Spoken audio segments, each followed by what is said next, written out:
Hello, I'm Jenny Fern. Welcome to my library. I am a chaotic neutral mechanical engineer who's really into permaculture and wants to talk about books. So let's talk about books. Today I have my June reading wrap up. It is the 29th. I actually don't know how many days are in June. And I very well could finish some books between now and the end of the month. If I do, I'll tack them on. I have read quite a lot this month. I don't think I own... Oh, I own one single book that I read from. I have completely gone rogue in terms of reading from my physical TBR, and I used the absolute hell out of my library and the internet. So let me go get the book that I do own, and I'll be right back. I have broadly read in two different types of stories. I have read stories that I had written down, jotted down as things I was interested in from various sources like other booktubers and just general recommendations. So I read a lot of those books from my library. Then the other half of my reading is all centered around the Apothecary Diaries. So I'm gonna do like the recommendations, the kind of normal books at the beginning, and then if you're not obsessed with the Apothecary Diaries, you can skip the last half. I read a whole bunch of books from the library that I had put into my commonplace book as stuff that I was interested in. You can hear me talk about a lot of these books before I've read them. You'll have known that I was interested in reading them. The first book that I have on this list, I don't know if I actually ever jotted it down, but this does come as a recommendation from Emmy Reads, and it is Aria, Volume 1. This is a manga that features this futuristic Venice. It is set on Mars, which has been terraformed into becoming a water planet. So it's very, very covered in ocean.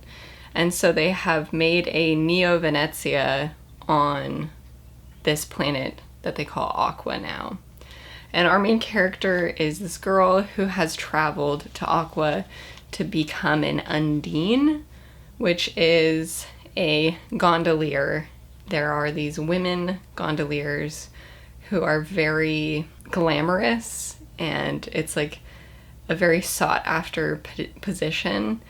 And it's just this beautiful Venice scenery with also these sci-fi elements, and you have these lovely girls.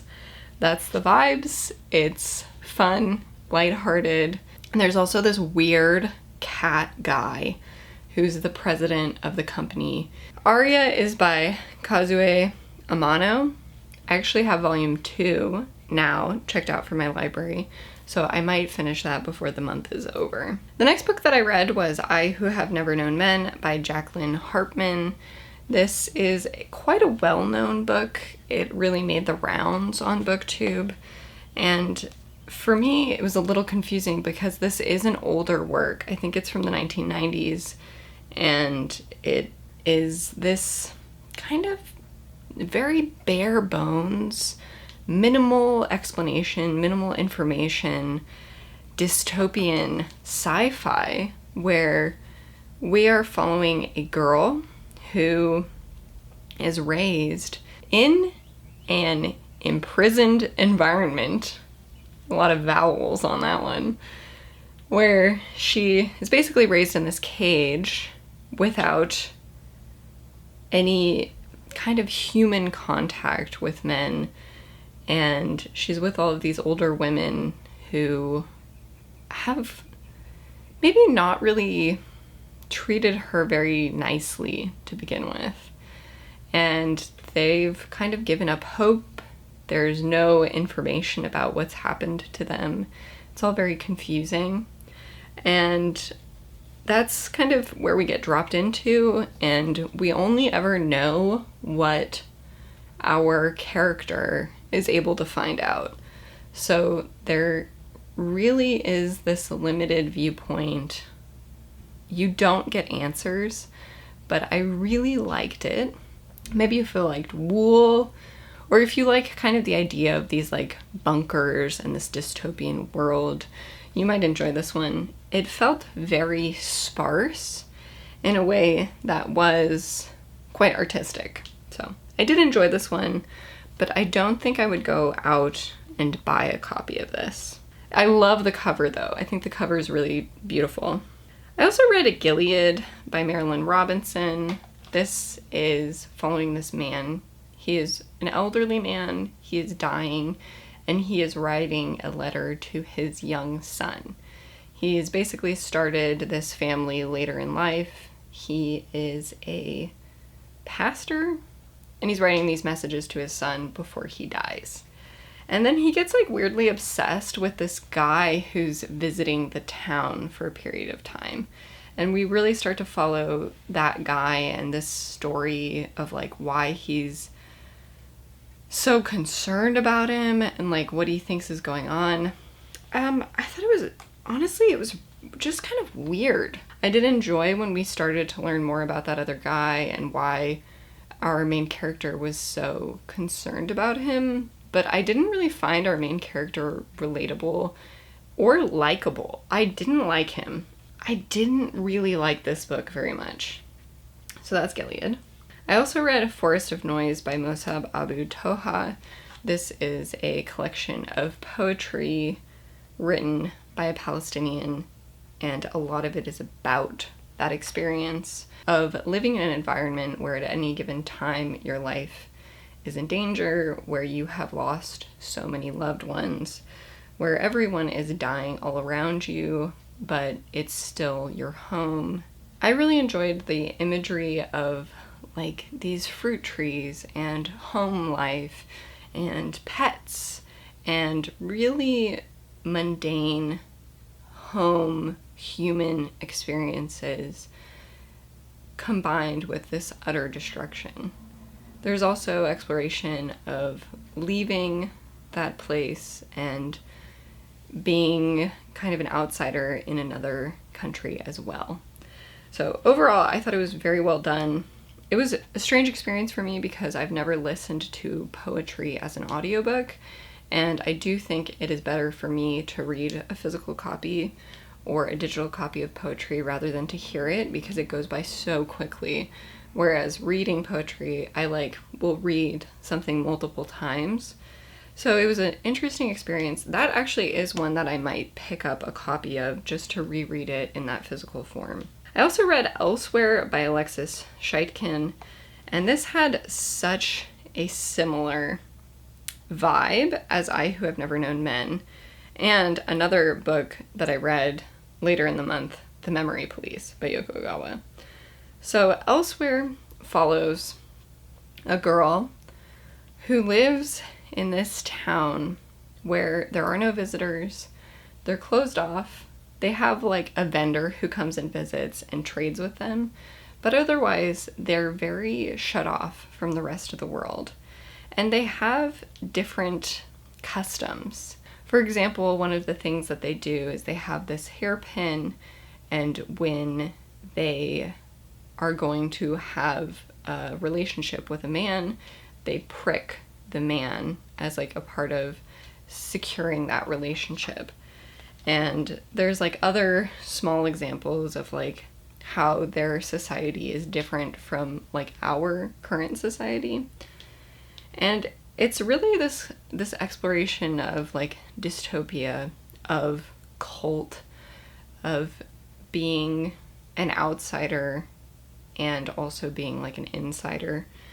I really enjoyed it. The key kind of like really concerning element of this story is that their mothers go missing.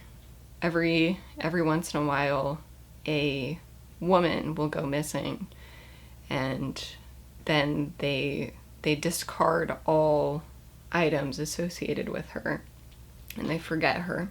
That is also a book that I might be interested in picking up a copy of.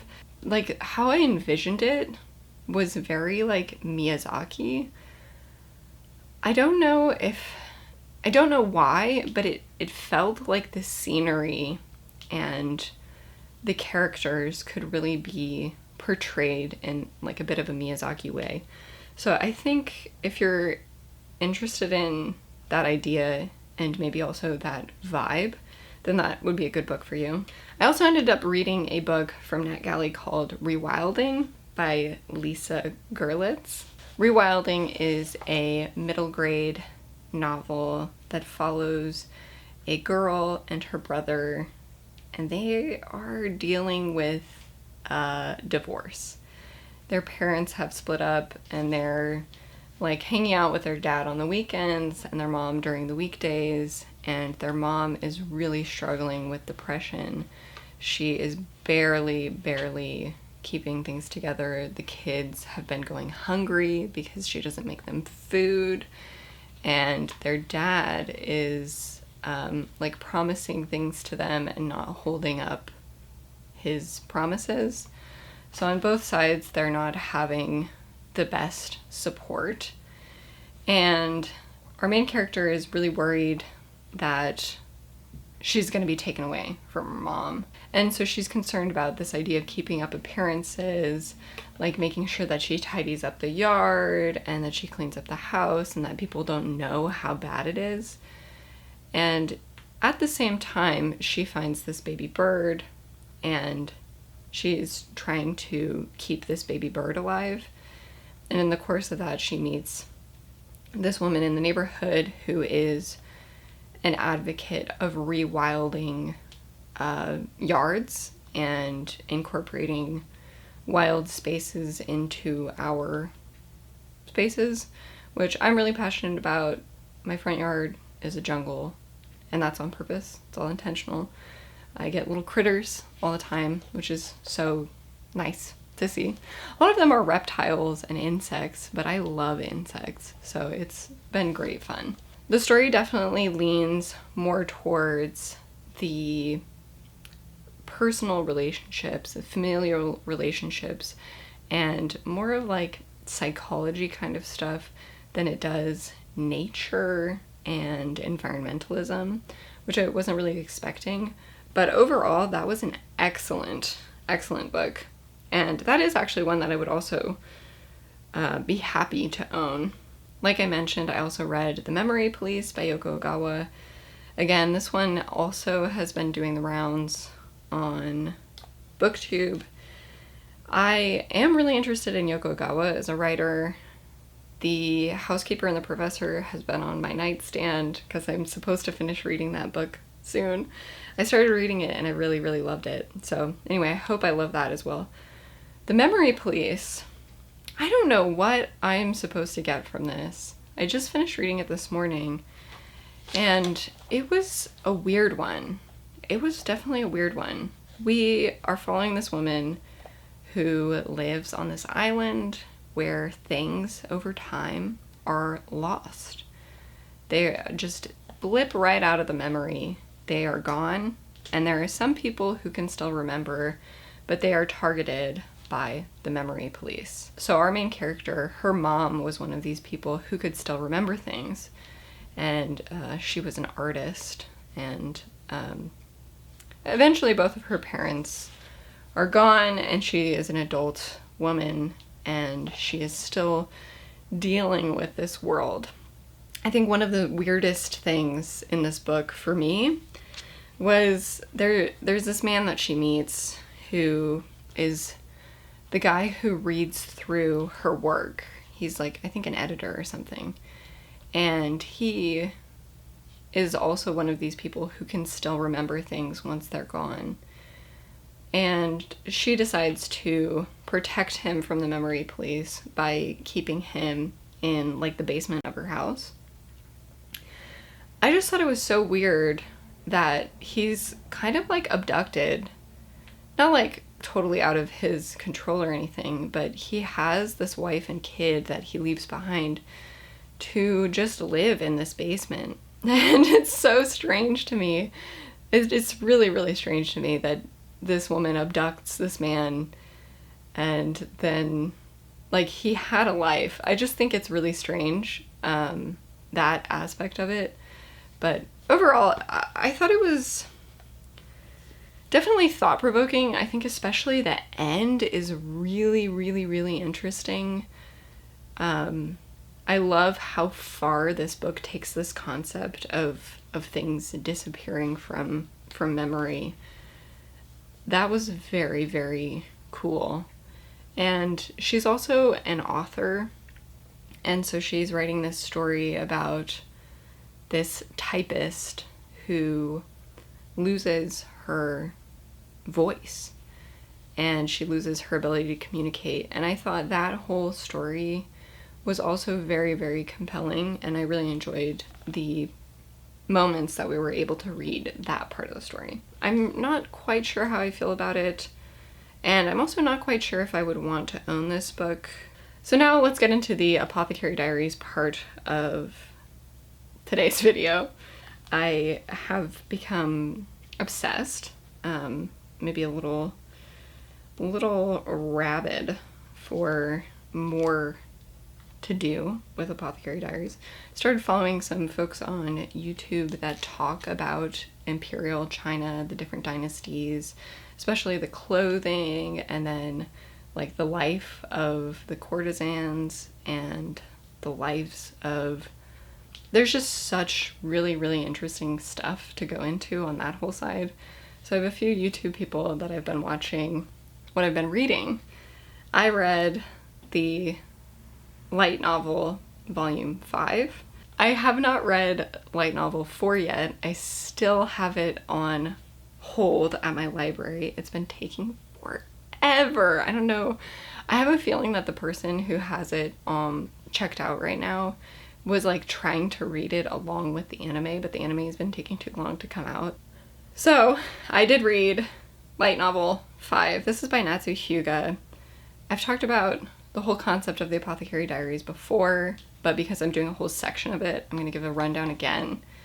So it is based off of Imperial China. It is a fictionalized world, however, but we are following a character. She is like a young woman, teenage girl. She's taken from her world where she lives in the red light district, and she lives with an adoptive father who has trained her in the ways of being an apothecary, although she is also in this red light district world where she's been kind of raised half in that environment and half in the apothecary environment. She's very knowledgeable and she's very smart. She gets taken into the palace and she's working as a servant. She is just too smart to go unnoticed, and she has caught the attention of a eunuch who serves in the rear palace. And he basically promotes her to serve under one of the high consorts. So she very quickly becomes embroiled in all of this rear palace drama, all of these mysteries. It is a mystery series, so we get to see how she thinks her way through different kind of like murders, poisonings, various mysteries of various levels of importance throughout the rear palace. And I'm not going to spoil anything because volume 5, a lot happens, I will say. I also ended up reading light novel volume 6. Wow, I just powered through that, read that extremely quickly. I am excited to reread that in various different ways, rewatch it and all of that, but I really plowed through the light novel very, very quickly on that one. That was also very, very interesting. A lot of weird stuff going on. I also read 2 shorter works. One was incredibly short. It's called The Imperial Physician by Pu Songling. And that's because I was really trying to get to more of like the source material, kind of what were the stories being told in the extremely long span of time that is like Imperial China. I understand that that's like a really, really long span of time and can't be summarized exactly like that, but I'm just kind of dipping my toe in, trying to figure out, get my bearings, because I know nothing about Chinese history. So that was an interesting, like, first little taste into that kind of work. I also ended up reading The Great Wall of China by Franz Kafka. This is my copy of Selected Short Stories of Franz Kafka, and this has The Metamorphosis, which is one of my favorite novellas. It also has In the Penal Colony, which is one of my all-time favorite short stories. It is so good. And it has this innocuous little story in here called The Great Wall of China, which I had tried to read previously, and I ended up skipping it because it was such a strange little story. It seemed to me that it was a complete nonfiction description of the construction of the Great Wall of China, and yet it actually is not. It is a fictional story, and it was very, very interesting. I mean, kind of. It was kind of very interesting. It was also kind of very boring at the same time. So that was an interesting. I also had another piece that I wanted to read. I had this whole reading vlog. I have to look through it again because I'm not sure if I'm missing one of the pieces that I read for that reading vlog or if those were the only two that I actually got through. I have something else that I have on my list to read that's of similar, like, original material kind of thing. So I'm excited to get to that. I also did indeed read my very first fan fiction. I was so afraid, to be completely honest, so afraid to go into this world because I am not somebody for smut. I don't really want it in my life, and I was so afraid that I was just gonna fall into that after investing time into something. So I did some research, found something, and that was Worth of a Life by Julia Crow. It was good. I did enjoy myself. I read it extremely quickly in a couple days, and yeah, just had a really fun time with it, especially being in between the light novels. I had to get something, had to do something. I don't think I can tell you any of the plot of this without giving away any possible spoilers if you have not started any of the Apothecary Diaries. So I guess I'll just say the character ends up killing somebody in self-defense, and she is kind of like physically she's been quite injured. She's been like strangled, but then also mentally she's dealing with all of these thoughts about having taken somebody's life, and she gets nursed back to health. It's one of those. Didn't realize that was a trope, but it definitely is. So that is all that I have finished so far. I am in the midst of quite a lot of things, so I will actually try to get through as many as I can now and then pop back in and say hello again. This is flashing red, so need to hurry up. I finished reading the Apothecary Diaries volume 13. This is the manga. Really like the manga. Excited to read more of that. Also excited to read the other manga. I've heard people say that they don't like how it looks as much, but I'm actually like very curious about that now, seeing like a different view of this whole world because I love the Apothecary Diaries so much.